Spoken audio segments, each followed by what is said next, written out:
Hey everybody, welcome to New Victory Gardening, and I have a disaster to show you today. Let's take a look at it.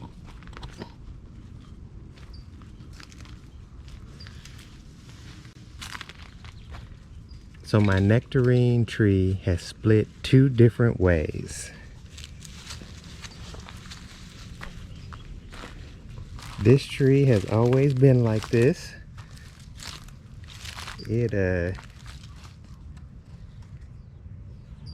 always taken a lot of work. I actually have a diary entry from two going on 3 years ago, I think, where I was lamenting how much work this tree takes to maintain. And so this year I was actually going to take this tree out because I need the space for something else, but I was going to let it fruit. And so what I did was I did not do anything to this tree. I didn't thin the fruit off of it. All I did was water it and fertilize it a little bit, and I just let it grow. And you can see the way this tree was grafted. It's a tree I got from Costco, I think. It had kind of a long skinny trunk, right? So it had a long skinny trunk that grew up into a tree that was never very big. This tree I think was about 10 foot tall, and I pruned it to keep it just below.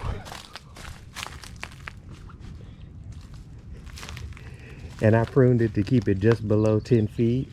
And so anyway, it was always kind of a top heavy tree, and I would spend literally about 2 weeks, maybe 3, I would spend on this tree, and I'd just be thinning fruit off of it. So just going through the tree, thinning fruit, you know, it would just always set so much fruit, like in excess of what you needed. And so you can see, if you just let a tree like that grow, you get a whole bunch of really small fruits that the birds really enjoy. You can see how the birds peck some of them.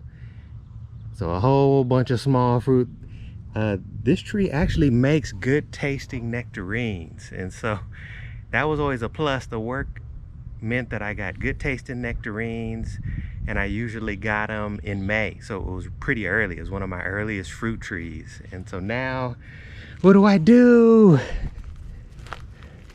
What am I gonna do? The tree is all on the ground. It's all split. I'm gonna have to just cut it down and take it out before the squirrels have a field day on all these tiny nectarines. Yeah. Well, fortunately, a strategy for New Victory gardening, or just gardening in general, is to kind of plan your production. And so I have a peach tree here. It's still doing okay. Actually, my peach tree broke a limb. You're looking at the limb that it broke. It was just right here.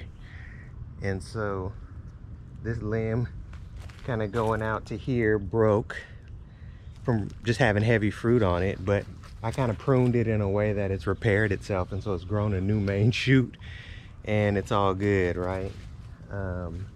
Did I say this is gardening after work? Look at my outfit once again. Gardening after work. And so anyway, this one I was able to repair, but my tree here, which is my nectarine tree, has come down.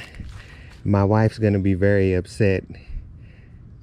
She never wants me to cut trees down, but it was just taking so much work.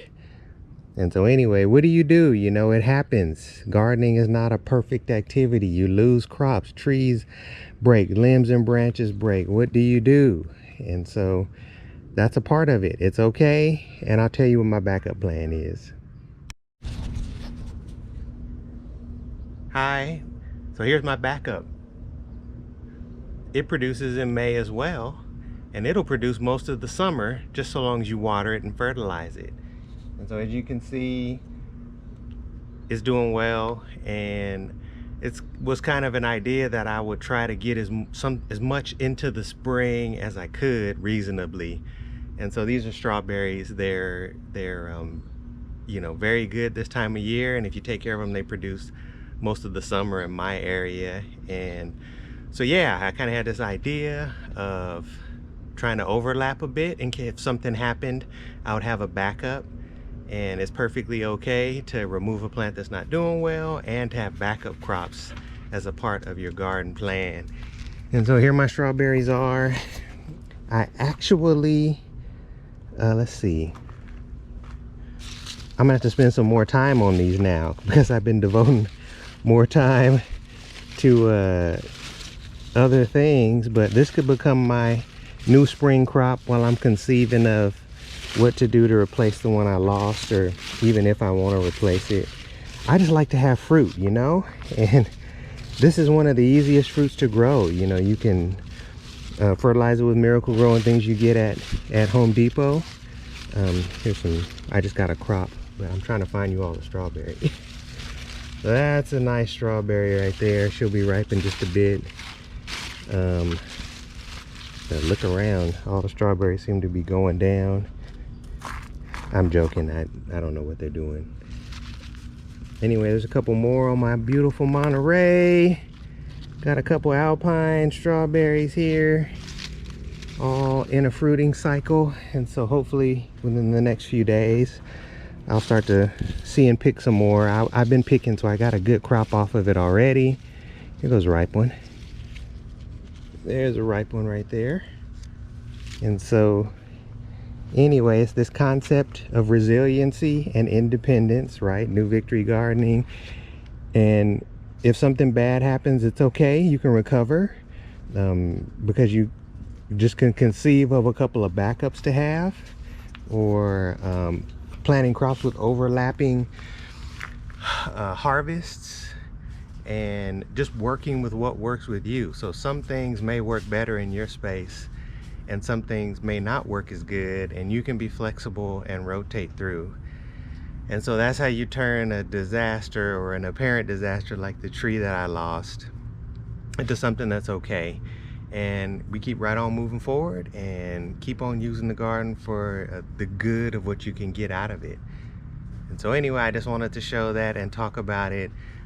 It happens regularly. It's okay. Keep on gardening. Good luck, and I'll see you in the next video.